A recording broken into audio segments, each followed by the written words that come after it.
Welcome back to another episode of the Caged Vision podcast. And this is the animal episode, is it not? It Lisa is. Beck? We're going to talk about rats and monkeys. It's like animal analogies. Yeah. This will be so much fun. Yeah, but rats are nasty.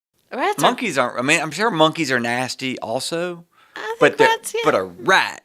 It's gross. It's a new level of nastiness. Unless they're used for testing purposes. Which is exactly what your conversation is about. And we're going to somehow tie this back in to business. Somehow we always do. We're going to do it. So we're going to anyway, do it. I came across a study, and that study was in 1979. There was a doctor that there was a study had done earlier where it was done on rats, and they had rats in a cage, and they had a morphine drip and water, and the rats, of course, were just nailing the morphine. Well, yeah, if I had a choice between morphine and water, yes. Well, yeah, but here's the point. They were confined. So this other doctor in 1979 said, no, I don't know that that's right. I don't think we're all destined to just be drug heads, or drug rat heads, whatever it is. Drugged rats. Drugged. So he built this huge, rat, Disneyland or whatever, right? He made, the best rat park you could ever make. Had the same water, the same morphine, and the rats stopped hitting the morphine. Wow. They just stopped.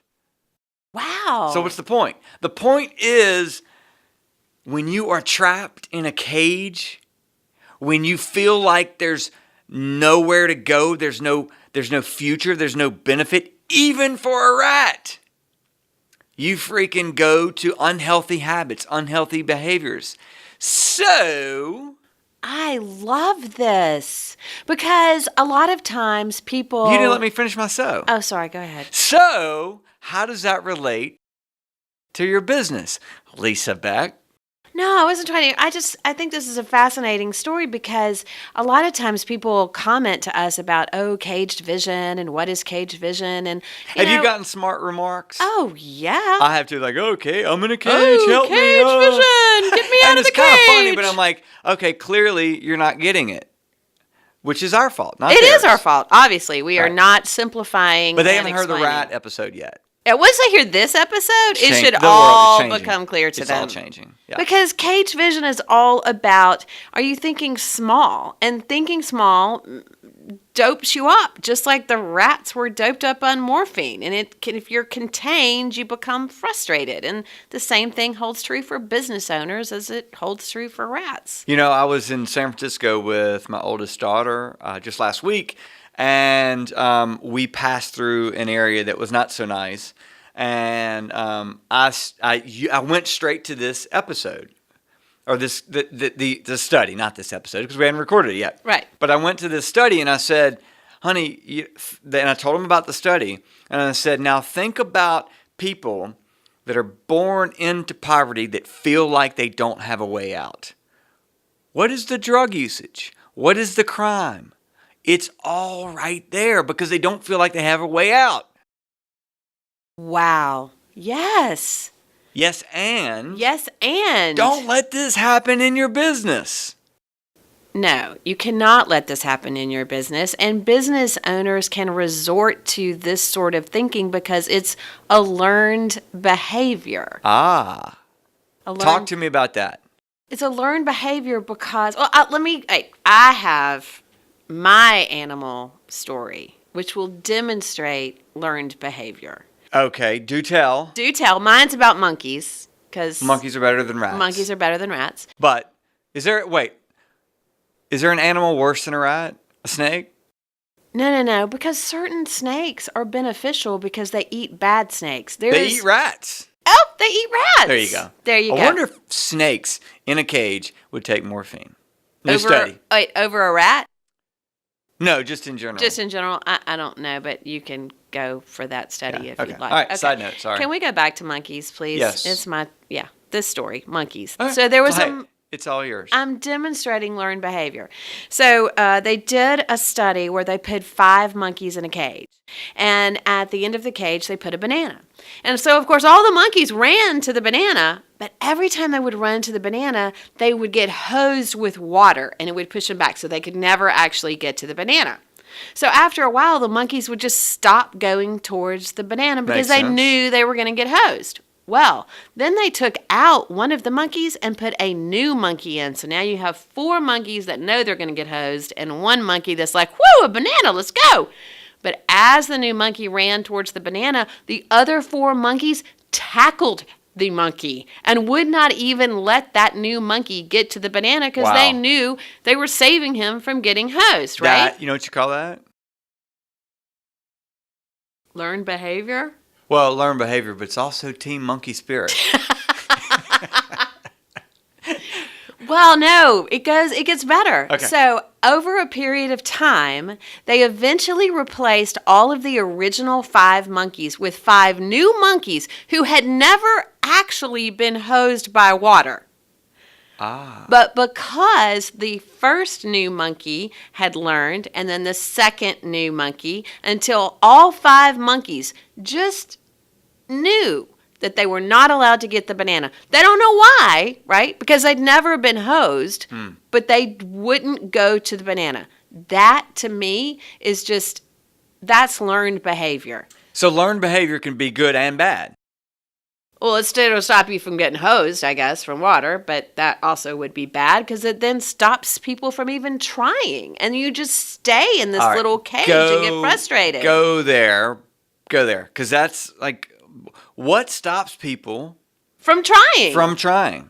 Oh, I think that there is fear. I think there is, I think part of it also is they're so busy working in this thinking small environment instead of thinking larger. And that to me is the biggest downfall of learned behavior and of thinking small, staying in a small cage and having cage vision, is that eventually, just like the monkeys in a cage, you just don't even try. You just don't even try anymore. Yeah. You're like, what's the point? Because you're getting told from everything, small little doses of, don't do that, can't do this, can't do that. And they're boxed in. We talk about it all of the time. People want to put you in a box that makes them feel comfortable, not that helps you grow. When you start to grow and expand your boundaries, they don't like it. No, because then they have to reevaluate how they look at you, because it's easy to have a perception of someone and what they do, and that makes sense to you. And when they start changing, then it makes you uncomfortable because you're like, wait, I don't know about that. I'm not sure about that. I don't know you for that. Exactly. And so, therefore, this just doesn't make sense to me. I'm not comfortable, right? And that is someone trying to constrain you. Is that a friend? No, not a friend. Is that someone that's on your side and going to support you and help you grow? Definitely not. I would agree. Right. So it's this learned behavior that either you allow in your life or you don't. Right? We do not allow that in our life. No. So now we have talked about rats and we've talked about monkeys. So let's talk about how learned behavior relates to business owners who are neither rats nor monkeys. What? Okay, you do it. All right. Well, we have 3 takeaways, as we always try and have for you guys. And the first one is, look for the constraints in your business. What are the learned behaviors? What are the constraints that you or others have put on your business that you may not even think about anymore? They're just there. Yeah, and when we talk about constraints, again, as a reference to caged vision, and we talk about we're trying to get people we're trying to encourage growth in your business. Unlock business potential is our tagline under Caged Vision. We're trying to get you to see the boundaries that you may walk past every day and not recognize that A, they're boundaries, and B, you built them. Oh, that's great. You help stand them up. Yes, And and support them every day. And you support them every day. So every day when you come in and you feed those boundaries, guess what? They get taller and stronger. And we want to break them down. So, which goes to number 2 takeaway, which is think of how you would build your version of a rat park. So, how can you break down those walls and those constraints and enlarge your world? Yes.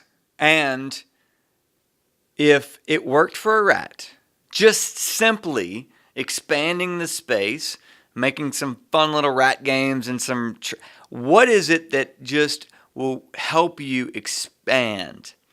Expand what could be. We use that a lot. What could be. Not it is only going to be one way. It can only be one way. But what is it that you feel constrained by? And what if it were different? And what would allow you to think a little bit better? And when you go and think about what could be, it's probably freeing. Probably helps you feel better about the work that you do. So what is that rat park? What is your equivalent of a rat park? And then number 3, listen and acknowledge the learned behavior you already have. So if you're looking for the constraints in your business, what are your learned behaviors? And then you think about how you would enlarge that.